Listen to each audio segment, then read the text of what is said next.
الحمد لله نحمده ونستعينه ونستغفره ونؤمن به ونتوكل عليه ونعوذ بالله من شرور أنفسنا ومن سيئات أعمالنا من يهده الله فلا مضل له ومن يضلل فلا هادي له وأشهد أن لا إله إلا الله وحده لا شريك له وأشهد أن محمدًا عبده ورسوله أما بعد فإن خير الحديث كتاب الله وخير الهدي هدي محمد صلى الله عليه وسلم وشر الأمور محدثاتها وكل محدثة بدعة وكل بدعة ضلالة وكل ضلالة في النار فأعوذ بالله من الشيطان الرجيم بسم الله الرحمن الرحيم يا أيها الذين آمنوا اتقوا الله حق تقاته ولا تموتن إلا وأنتم مسلمون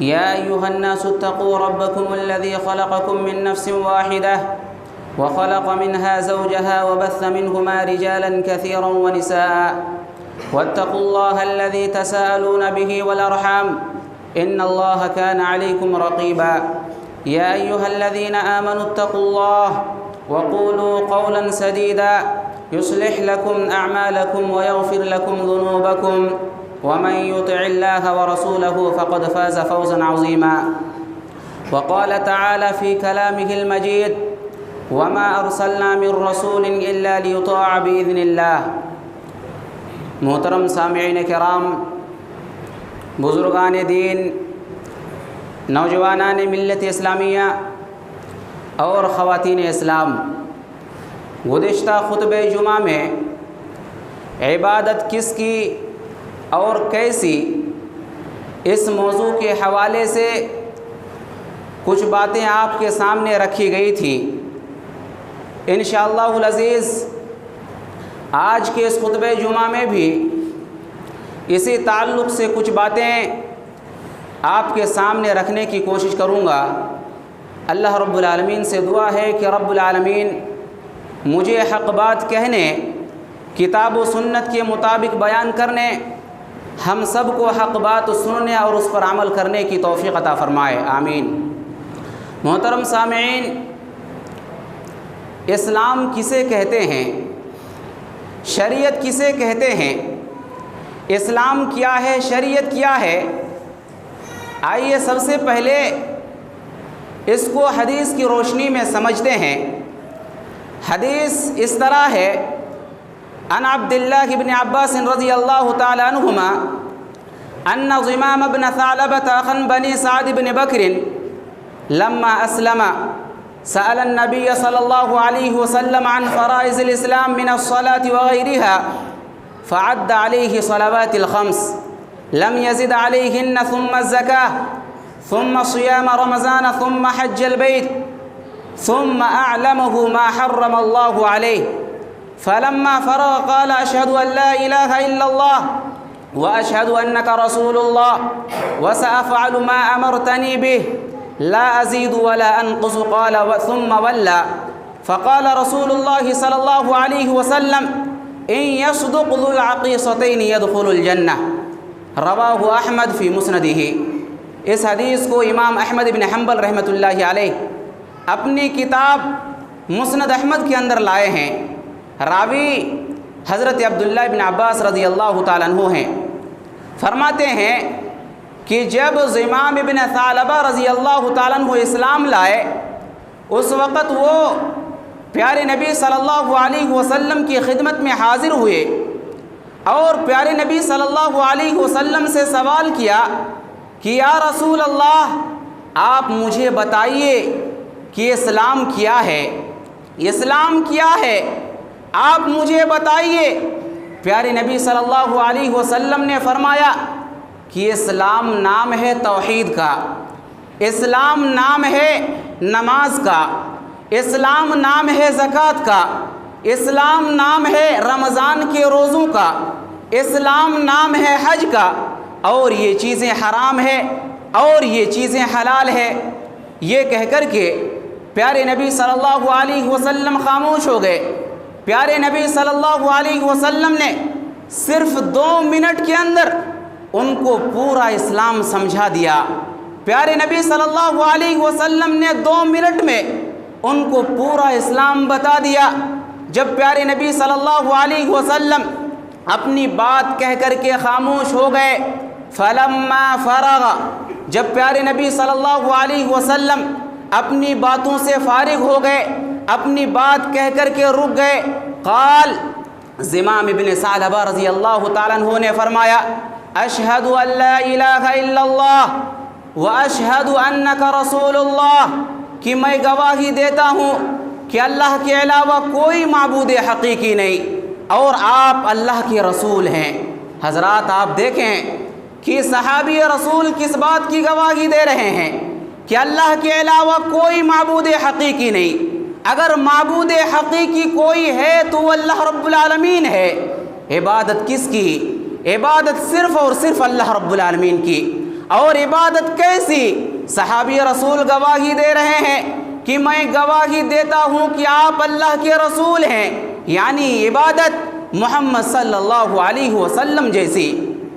اس کے بعد صحابی رسول کہتے ہیں، وَسَأَفْعَلُ مَا أَمَرْتَنِي بِهِ، کہ اللہ کے رسول آج سے لے کر کے میری زندگی کے آخری لمحے تک میں وہی کروں گا جو آپ نے مجھے کرنے کا حکم دیا، لا ازید ولا انقص، اور میں نہ زیادہ کروں گا نہ کم کروں گا، نہ گھٹاؤں گا نہ بڑھاؤں گا۔ پھر عقیدت کہاں سے آ گئی؟ جب ان لوگوں سے پوچھا جاتا ہے، ان لوگوں سے کہا جاتا ہے کہ ارے تم نماز کی دعاؤں میں کیوں ملاوٹ کرتے ہو؟ ایسے ہی دعائیں پڑھتے ہو، ان دعاؤں میں کیوں ملاوٹ کرتے ہو؟ نماز سے پہلے، اذان سے پہلے اور اذان کے بعد جو تم دعائیں پڑھتے ہو ان دعاؤں کے اندر کیوں ملاوٹ کرتے ہو؟ سحری سے پہلے اور اسی طرح افطاری سے پہلے جو دعائیں تم پڑھتے ہو ان دعاؤں کے اندر کیوں ملاوٹ کرتے ہو؟ وہ کہتے ہیں ہم عقیدت میں ایسا کر رہے ہیں۔ صحابی رسول کہہ رہے ہیں، لا ازید ولا انقص، میں نہ کم کروں گا نہ زیادہ کروں گا، نہ گھٹاؤں گا نہ بڑھاؤں گا۔ یا رسول اللہ، یا اللہ کے رسول، جتنا آپ نے مجھے کرنے کا حکم دیا ہے اتنا ہی میں کروں گا، آپ کے حکم کی مکمل اتباع کروں گا۔ حضرات پتہ چلا کہ اسلام نام ہے پیارے نبی صلی اللہ علیہ وسلم کی اتباع کا۔ اور حضرات اللہ رب العالمین نے جو بتایا، جن باتوں کا اللہ رب العالمین نے حکم دیا، جن چیزوں کا اللہ رب العالمین نے حکم دیا، اس کو ماننا، اس کو تسلیم کرنا اور اس کے مطابق عمل کرنا، یہ عبادت ہے۔ اور عبادت کیسے کی جائے؟ آپ نے جانا کہ عبادت ہمیں اور آپ کو امام کائنات جناب محمد الرسول اللہ صلی اللہ علیہ وسلم کے طریقے کے مطابق کرنی چاہیے۔ کیوں؟ اس لیے کہ صحابی رسول گواہی دے رہے ہیں کہ اللہ کے علاوہ کوئی معبود حقیقی نہیں، اور میں گواہی دیتا ہوں کہ آپ اللہ کے رسول ہیں۔ اور ان دونوں کا تقاضا یہ ہے کہ وَسَأَفْعَلُ مَا أَمَرْتَنِي بِهِ، آپ جو بول رہے ہیں یا رسول اللہ، یا اللہ کے رسول، آپ جو بول رہے ہیں، آپ جن جن باتوں کا مجھے حکم دے رہے ہیں، امرتنی، آپ جو مجھے حکم دے رہے ہیں میں اسے کروں گا۔ کوئی پیر کہے میں نہیں مانوں گا، کوئی امام کہے میں نہیں مانوں گا، کوئی بزرگ کہے میں نہیں مانوں گا، کوئی محدث کہے میں نہیں مانوں گا۔ یا رسول اللہ، یا اللہ کے رسول صلی اللہ علیہ وسلم، جن باتوں کا آپ نے مجھے حکم دیا ہے میں ان چیزوں کو مانوں گا۔ کیوں؟ اس وجہ سے کہ اللہ رب العالمین نے آپ کو معصوم بنایا ہے، اللہ رب العالمین نے آپ کی اتباع کا حکم دیا ہے۔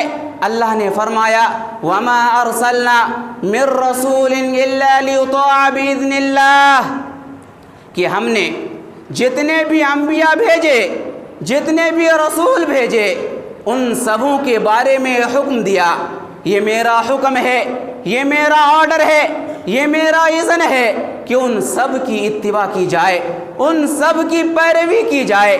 کسی پیر کے بارے میں، کسی بزرگ کے بارے میں، کسی ولی کے بارے میں، کسی امام کے بارے میں، کسی محدث کے بارے میں، کسی مفسر کے بارے میں اللہ نے یہ نہیں کہا کہ نبی کے علاوہ اس کی اتباع کی جائے، نبی کے علاوہ وہ حجت ہے۔ اگر اللہ رب العالمین نے اس دھرتی کے اندر کسی کو حجت بنایا ہے تو وہ امام کائنات جناب محمد الرسول اللہ صلی اللہ علیہ وسلم ہے۔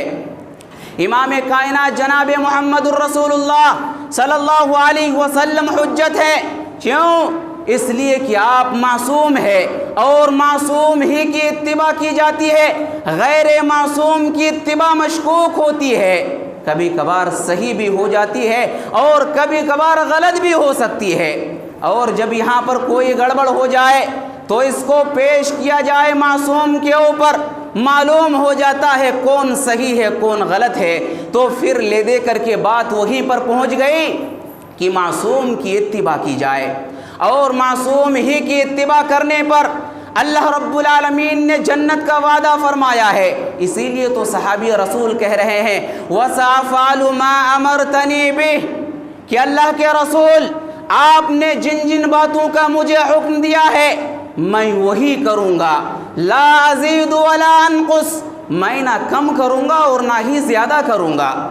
اس کے بعد صحابی رسول زمام ابن ثعلبہ رضی اللہ تعالیٰ عنہ کھڑے ہو گئے اور پیٹھ کو موڑا، ثم ولا، پیارے نبی صلی اللہ علیہ وسلم بیٹھے ہوئے ہیں، حضرت زمام ابن ثعلبہ رضی اللہ تعالیٰ عنہ نے پیٹھ کو نبی صلی اللہ علیہ وسلم کی طرف کیا اور چل پڑے۔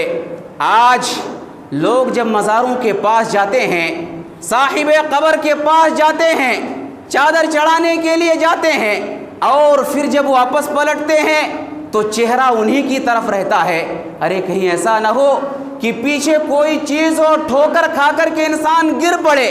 کیوں؟ اس وجہ سے کہ ان کا یہ عقیدہ ہوتا ہے، ان کی یہ فہم ہے کہ اگر ہم ان کو پیٹھ دکھائیں گے تو ایسی صورت میں بزرگ ناراض ہو جائیں گے، ولی ناراض ہو جائیں گے، اور جب وہ ناراض ہو جائیں گے تو ہمارا ستیہ ناش ہو جائے گا۔ حضرات آپ تصور کیجئے، پیارے نبی صلی اللہ علیہ وسلم بیٹھے ہوئے ہیں، صحابی رسول زمام ابن ثعلبہ رضی اللہ تعالیٰ عنہ پیارے نبی صلی اللہ علیہ وسلم کے چہرے کی طرف پیٹ کر کے جا رہے ہیں، پیارے نبی صلی اللہ علیہ وسلم ناراض نہیں ہو رہے ہیں اور ان کے بزرگ ناراض ہو جائیں گے۔ حضرات پتہ چلا جو ادب رسول بتائے، جو ادب نبی بتائے وہی ادب ہوتا ہے۔ اگر کوئی اپنے سے ادب کو نکالتا ہے کہ یہ ادب ہے تو وہ ادب نہیں ہو سکتا۔ ادب وہی ہے جو نبی بتائے، ادب وہی ہے جو رسول بتائے۔ اس کے بعد زمام بن ثعلبہ رضی اللہ تعالیٰ عنہ چل پڑے، تھوڑی دور گئے، پیارے نبی صلی اللہ علیہ وسلم نے اپنے صحابہ سے مخاطب ہو کر کے فرمایا، اے میرے صحابہ، ان یصدق ذو العقیصتین یدخل الجنہ، اگر اس بندے نے سچ کہا ہے تو یہ جنت کے اندر داخل ہوگا۔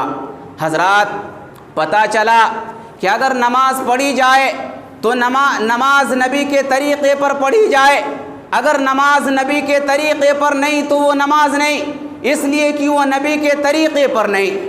دعا کی جائے تو نبی کے طریقے پر کی جائے، اگر وہ دعا نبی کے طریقے پر نہیں تو وہ دعا نہیں، اس وجہ سے کہ وہ نبی کے طریقے پر نہیں۔ اگر زکوٰۃ نکالی جائے تو نبی کے طریقے پر نکالی جائے، اگر نبی کے طریقے پر نہ نکالی جائے تو وہ زکوٰۃ نہیں، چونکہ وہ نبی کے طریقے پر نہیں۔ اگر رمضان کے روزے رکھے جائیں تو نبی کے طریقے پر رکھے جائیں، اگر وہ نبی کے طریقے پر نہ رکھے جائیں تو وہ روزے نہیں، کیونکہ وہ نبی کے طریقے پر نہیں۔ اگر حج کیا جائے تو نبی کے طریقے پر کیا جائے، اگر نبی کے طریقے پر حج نہیں تو وہ حج نہیں، کیونکہ وہ نبی کے طریقے پر نہیں۔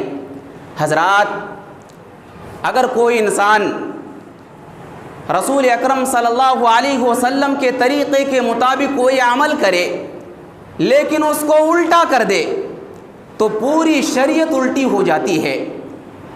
عمل وہی کر رہا ہے لیکن وہ الٹ دے رہا ہے، ایسی صورت میں پوری شریعت بدل جاتی ہے۔ دلیل یہ حدیث پاک ہے، عن البراء رضی اللہ تعالی عنہ قال خطبنا رسول اللہ صلی اللہ علیہ وسلم یوم النحر بعد الصلاة فقال من صلى صلاتنا ونسك نسكنا فقد أصاب النسك ومن نسك قبل الصلاة فتلك شاة لحم. فقام أبو بردة بن نيار فقال يا رسول الله والله لقد نسكت قبل أن أخرج إلى الصلاة وعرفت أن اليوم يوم أكل وشرب فتعجلت فأكلت وأطعمت أهلي وجيراني. فقال إن عندي عناقا جزعة وهي خير من شاة لحم فهل تجزئ عني؟ قال نعم ولن تجزئ عن أحد بعدك. رواہ ابو داؤد فی کتاب الضحایا. اس حدیث کو امام ابو داؤد رحمۃ اللہ علیہ اپنی کتاب سنن ابو داؤد کتاب الضحایا کے اندر لائے ہیں. راوی حضرت براء بن عازب رضی اللہ تعالیٰ عنہ بیان کرتے ہیں کہ پیارے نبی صلی اللہ علیہ وسلم نے بقرعید کے دن خطبہ دیا. پیارے نبی صلی اللہ علیہ وسلم نے بقرعید کے دن ہمیں نماز پڑھائی اور اس کے بعد خطبہ دیا. بقرعید کے دن خطبہ کب ہوتا ہے؟ نماز کے بعد خطبہ ہوتا ہے. پہلے نماز پڑھی جاتی ہے بعد میں خطبہ ہوتا ہے. جمعہ کے دن اس کا الٹا ہوتا ہے، پہلے خطبہ ہوتا ہے اور اس کے بعد نماز پڑھی جاتی ہے. صحابی رسول بیان کرتے ہیں کہ پیارے نبی صلی اللہ علیہ وسلم نے بقرعید کے دن ہمیں نماز پڑھائی اور اس کے بعد خطبہ دیا اور خطبہ دیتے ہوئے فرمایا من صلی صلاتنا، جس نے ہماری نماز پڑھی. یہ ہماری نماز کیا ہے؟ جو نبی کی نماز تھی وہی صحابی کی نماز تھی، وہی صحابہ کرام کی نماز تھی. جو عقیدہ نبی کا تھا وہی عقیدہ صحابہ کرام کا تھا. اگر وہ عقیدہ کسی کے پاس نہیں ہے تو وہ مسلمان نہیں ہے، وہ جھوٹا ہے، کذاب ہے. جو عمل نبی کا تھا وہی عمل صحابہ کرام کا تھا. اگر وہ عمل کسی کے پاس نہیں ہے تو وہ شرعی عمل نہیں ہے. اس حدیث کو یہیں پر رکیے اور اس بات کو پروف کرنے کے لیے، اس بات کو ثابت کرنے کے لیے ایک اور حدیث سنیے. عن عبد الله بن عمرو رضی اللہ تعالی عنہما قال قال رسول الله صلی اللہ علیہ وسلم ليأتين على أمتي ما أتى على بني إسرائيل حذو النعل بالنعل حتى إن كان منهم من أتى أمه علانية لكان في أمتي من يصنع من ذلك وإن بني إسرائيل تفرقت على 72 ملة وتفترق على أمتي على 73 ملة كلهم في النار إلا ملة واحدة. قالوا ومن هي يا رسول الله؟ قال ما أنا عليه وأصحابي. رواه الترمذي في كتاب الإيمان. اس حدیث کو امام ترمذی رحمۃ اللہ علیہ اپنی کتاب سنن ترمذی کتاب الایمان کے اندر لائے ہیں. راوی حضرت عبداللہ بن عمرو رضی اللہ تعالیٰ عنہ بیان کرتے ہیں کہ پیارے نبی صلی اللہ علیہ وسلم نے ارشاد فرمایا کہ میری امت پر وہی کچھ آنے والا ہے جو بنی اسرائیل پر آ چکا ہے. بنی اسرائیل 72 فرقوں میں بٹ گئے تھے اور تم 73 فرقوں میں بٹ جاؤ گے. سارے کے سارے فرقے جہنم کے اندر جائیں گے سوائے ایک فرقے کے. پوچھا گیا، سوال کیا گیا یا رسول اللہ وہ فرقہ کون سا ہوگا، وہ ملت کون سی ہوگی؟ پیارے نبی صلی اللہ علیہ وسلم نے نام نہیں بتایا بلکہ پیارے نبی صلی اللہ علیہ وسلم نے فرمایا کہ جس پر میں ہوں اور جس پر میرے صحابہ ہیں. اس کا مطلب یہ ہوا جو طریقہ نبی کا ہے اس طریقے کے خلاف اگر کوئی عمل کیا جائے، جو عقیدہ نبی کا ہے اگر اس عقیدے کے خلاف کوئی عمل کیا جائے جو عمل نبی کا ہے، اگر اس عمل کے خلاف اگر کوئی عمل کیا جائے جو عمل صحابہ کا ہے، اگر اس عمل کے خلاف کوئی عمل کیا جائے تو وہ شریعت نہیں ہو سکتی ہے. شریعت وہی معتبر ہے، عقیدہ وہی معتبر ہے اور طریقہ وہی معتبر ہے، عمل وہی معتبر ہے. ما انا علیہ واصحابی، جس پر امام کائنات جناب محمد الرسول اللہ صلی اللہ علیہ وسلم تھے اور جس پر آپ کے صحابہ رضوان اللہ علیہ مجمعین تھے. حضرات اب آئیے آگے بڑھتے ہیں. پیارے نبی صلی اللہ علیہ وسلم نے فرمایا من صلی صلاتنا، جس نے ہماری نماز پڑھی، ونسک نسکنا، اور جس نے ہماری قربانی کی، فقد اصاب النسک، اس کی قربانی ہو گئی. ومن نسک قبل الصلاۃ، اور جس نے نماز سے پہلے ہی قربانی کر دی تو فتلک شاۃ لحم، یہ تو بکری کو کھانے کے لیے ذبح کیا گیا، یعنی اس کی قربانی نہیں ہوئی۔ کہنے کا مطلب یہ ہے کہ اگر کوئی انسان نماز کی ادائیگی کے بعد، عید کی نماز کی ادائیگی کے بعد قربانی کرتا ہے، اس کی قربانی ہو جاتی ہے، لیکن اگر کوئی انسان نماز عید کی ادائیگی سے پہلے ہی قربانی کر لیتا ہے، اس کی قربانی نہیں ہوتی ہے۔ یہ سننا تھا کہ ابو بردہ بن نیار رضی اللہ تعالیٰ عنہ کھڑے ہو گئے اور کہا یا رسول اللہ، یا اللہ کے رسول صلی اللہ علیہ وسلم، آپ کیا بات کر رہے ہیں؟ میں نے تو ایک جانور خریدا، سینگ والا جانور خریدا، میری نیت صحیح تھی کہ میں اس کو اللہ کی راہ میں قربان کروں، اور میں نے اسے نماز سے پہلے ہی قربان کر دیا۔ آپ تو بتا رہے ہیں کہ اگر کوئی انسان نماز سے پہلے قربانی کر لے تو قربانی نہیں ہوتی ہے، جو انسان نماز کے بعد قربانی کرے اس کی قربانی ہوتی ہے۔ یا رسول اللہ، میری نیت صحیح تھی، میں نے سمجھا، میں نے قیاس لگایا کہ ان الیوم یوم اکل و شرب، کہ آج کا دن کھانے پینے کا دن ہے، فتعجلت فاکلت واطعمت اہلی و جیرانی، اس لیے میں نے جلدی کیا، جانور کو ذبح کیا، پکایا، خود کھایا، اہل و عیال کو کھلایا، پڑوسیوں کو کھلایا۔ یا اللہ کے نبی، میری نیت تو صحیح تھی اور میں نے نماز سے پہلے قربانی کا جانور ذبح کر لیا۔ آپ تو کہہ رہے ہیں کہ اگر کوئی انسان نماز عید کی ادائیگی سے پہلے قربانی کر لے اس کی قربانی نہیں ہوگی۔ یا رسول اللہ، میری نیت صحیح تھی، میں نے صحیح نیت سے قربانی کی تھی۔ یا اللہ کے نبی، آپ مجھے کیا حکم دے رہے ہیں؟ پیارے نبی صلی اللہ علیہ وسلم نے فرمایا فَتِلْكَ شَاةُ لَحْمٍ، تمہارے بارے میں بھی یہی حکم ہے، تم نے بھی گوشت کھانے کے لیے جانور کو ذبح کیا ہے۔ حضرات، اس حدیث پاک سے سب سے پہلی بات تو یہ معلوم ہوتی ہے کہ صحابی رسول کا عمل بھی اس وقت تک معتبر نہیں ہے جب تک کہ وہ عمل امام کائنات جناب محمد الرسول اللہ صلی اللہ علیہ وسلم کے طریقے کے مطابق نہ ہو۔ اس حدیث پاک سے دوسری بات ہمیں یہ معلوم ہوئی کہ صحابی رسول کہہ رہے ہیں کہ میں نے قیاس لگایا، میں نے سوچا سمجھا کہ آج کھانے پینے کا دن ہے، اس وجہ سے میں نے جلدی جانور کو ذبح کر لیا، اور میں نے خود کھایا، دوسروں کو بھی کھلایا، پڑوسیوں کو بھی کھلایا۔ ارے نبی کی حدیث کے مقابلے میں جب صحابی کا قیاس کا کوئی اعتبار نہیں ہے تو نبی کی حدیث کے مقابلے میں کسی امام کا، کسی پیر کا قیاس کیسے چل سکتا ہے؟ اس حدیث پاک سے تیسری بات ہمیں یہ معلوم ہوئی کہ اگر نیت صحیح ہو اور نیت کے مطابق عمل ہو، اور وہ عمل امام کائنات جناب محمد الرسول اللہ صلی اللہ علیہ وسلم کے طریقے کے مطابق نہ ہو تو اس عمل کا کوئی اعتبار نہیں ہے۔ آپ حدیث سنتے ہیں انما الاعمال بالنیات، اعمال کا دار و مدار نیت پر ہے۔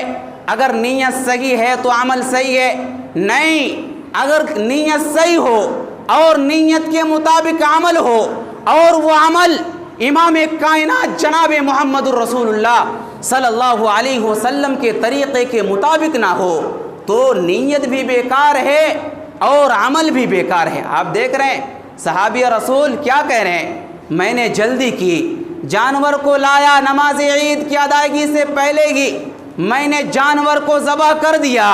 پیارے نبی صلی اللہ علیہ وسلم کے طریقے کے خلاف صحابی رسول نے عمل کو انجام دیا، نیت بھی بیکار ہے، عمل بھی بیکار ہے۔ حضرات، اس کے بعد صحابی رسول کہتے ہیں یا رسول اللہ، میری نیت تو صحیح تھی، میں کیا کروں؟ اللہ کے نبی صلی اللہ علیہ وسلم فرماتے ہیں تیری نیت کا کوئی اعتبار نہیں ہے، اعتبار میرے طریقے کا ہے، اعتبار میرے حکم کا ہے، اعتبار میرے منہج کا ہے۔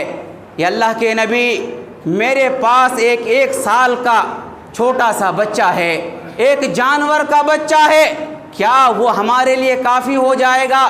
پیارے نبی صلی اللہ علیہ وسلم نے فرمایا کہ ہاں، وہ تمہارے لیے کافی ہو جائے گا، لیکن تمہارے بعد کسی اور کے لیے وہ کافی نہیں ہوگا۔ حضرات، اس حدیث پاک سے ہمیں یہ بات معلوم ہوئی کہ اگر نیت صحیح ہو اور عمل بھی صحیح ہو، نیت کے مطابق عمل ہو، لیکن وہ عمل امام کائنات جناب محمد الرسول اللہ صلی اللہ علیہ وسلم کے طریقے کے مطابق نہ ہو تو نیت بھی بیکار ہے اور عمل بھی بیکار ہے۔ اس وجہ سے ہم سب کو پیارے نبی صلی اللہ علیہ وسلم کے طریقے کے مطابق ہی عمل کرنی چاہیے۔ اسی طرح سے حضرات کہ اگر کوئی انسان پوری رات نماز تہجد کی ادائیگی کرے تو کیا یہ کوئی غلط کام ہے؟ اگر کوئی انسان مسلسل روزے رکھے، وہ افطاری ہی نہ کرے تو کیا یہ کوئی غلط کام ہے؟ ایک انسان ہے جو شادی اس وجہ سے نہیں کرتا ہے کیونکہ وہ دن اور رات ہمیشہ عبادت میں مشغول رہے، کیا یہ کوئی غلط کام ہے؟ کتنے بڑے بڑے اعمال ہیں، پوری رات عبادت کرنا اور مسلسل روزے رکھنا اور اللہ کی عبادت کے لیے، اللہ کو خوش کرنے کے لیے شادی ہی نہ کرنا، کتنے بڑے بڑے اعمال ہیں، کتنی بڑی بڑی عبادتیں ہیں، لیکن ان اعمال کی، ان عبادتوں کی حیثیت کیا ہے؟ آئیے حدیث کی روشنی میں سنتے ہیں۔ ان انس رضی اللہ تعالیٰ عنہ قال جاء ثلاثة رهط الى بيوت ازواج النبي صلی اللہ علیہ وسلم يسألونه عن عبادة النبي صلی اللہ علیہ وسلم فلما اخبروا كأنهم تقالوها وقالوا أين نحن من النبي صلی اللہ علیہ وسلم وقد غفر له ما تقدم من ذنبه وما تأخر۔ پیارے نبی صلی اللہ علیہ وسلم کی یہ لمبی حدیث ہے، یہ روایت امام بخاری رحمۃ اللہ علیہ اپنی کتاب صحیح بخاری کتاب النکاح کے اندر لائے ہیں۔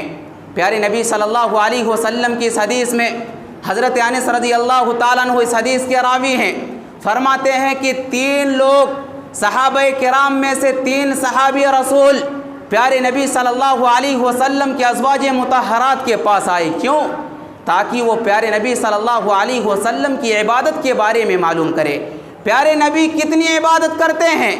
مسجد کی عبادت نہیں، مسجد کی عبادت تو پیارے نبی صلی اللہ علیہ وسلم لوگوں کے سامنے کیا کرتے تھے؟ پیارے نبی صلی اللہ علیہ وسلم گھروں کے اندر کتنی عبادت کرتے ہیں؟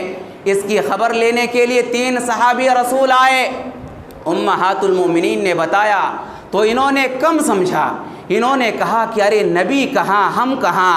نبی کا مقام تو یہ ہے کہ اللہ رب العالمین نے نبی کے اگلے پچھلے سارے خطاؤں کو معاف کر دیا ہے، اس کے باوجود نبی اتنی عبادت کر رہے ہیں، ہم تو نبی بھی نہیں ہے، ہمیں کتنی عبادت کرنی چاہیے؟ ان میں سے ایک نے کہا کہ میں رات میں تہجد کی ادائیگی کروں گا، میں رات میں نہیں سوؤں گا، پوری رات تہجد کی ادائیگی کروں گا۔ دوسرے نے کہا کہ میں مسلسل روزے رکھوں گا، میں کبھی افطاری نہیں کروں گا۔ تیسرے نے کہا کہ میں کبھی شادی ہی نہیں کروں گا، اس لیے کہ میں عبادت میں مشغول رہوں گا، شادی کروں گا ذہن ادھر ادھر چلا جائے گا، اس لیے میں شادی ہی نہیں کروں گا۔ کتنے بڑے بڑے اعمال ہیں۔ جب یہ بات نبی صلی اللہ علیہ وسلم تک پہنچی، پیارے نبی صلی اللہ علیہ وسلم نے ان کو بلایا اور کہا کہ کیا تم نے اس طرح کی بات کہی ہے؟ انہوں نے کہا ہاں۔ پیارے نبی صلی اللہ علیہ وسلم نے فرمایا اما واللہ، اللہ کی قسم میں تم میں سب سے زیادہ اللہ سے ڈرنے والا ہوں، لیکن میں روزہ بھی رکھتا ہوں، افطاری بھی کرتا ہوں، نماز بھی پڑھتا ہوں، تہجد کی ادائیگی بھی کرتا ہوں، رات میں سوتا بھی ہوں، اور میں عورتوں سے نکاح بھی کرتا ہوں۔ اور لوگوں اس بات کو یاد رکھو، فمن رغب عن سنتی فلیس منی، جو انسان میری سنت سے اعراض کرے وہ مجھ میں سے نہیں۔ حضرات کتنے بڑے بڑے اعمال تھے، پوری رات نماز پڑھنا اور مسلسل روزے رکھنا اور عبادت کے لیے، اللہ کو خوش کرنے کے لیے کبھی افطاری نہ، اللہ کو خوش کرنے کے لیے عورتوں سے نکاح ہی نہ کرنا تاکہ عبادت میں کوئی خلل نہ واقع ہو جائے۔